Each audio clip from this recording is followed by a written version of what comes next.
Praise the Lord everyone. E M Bounds గారు రాసిన 7 పుస్తకాల గురించి, వాటి పేర్ల గురించి నేను చెప్తున్నాను.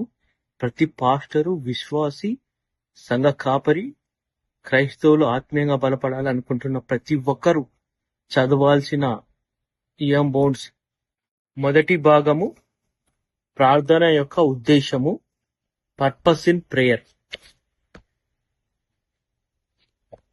రెండవ భాగము ప్రార్థన యొక్క అవసరత, నెసెసిటీ ఆఫ్ ప్రేయర్.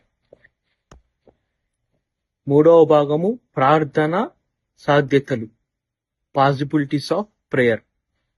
నాలుగవ భాగము ప్రార్థించుటకు అవసరమైన ప్రాథమిక అంశములు, ఎసెన్షియల్స్ ఆఫ్ ప్రేయర్. ఐదవ భాగము ప్రార్థనకు జవాబులు పొందుట, obtaining answers to prayer. ఆరవ భాగము ప్రార్థన ద్వారా శక్తి, పవర్ త్రూ ప్రేయర్. ఏడవ భాగము ప్రార్థన ఆయుధం, ద వెపన్ ఆఫ్ ప్రేయర్.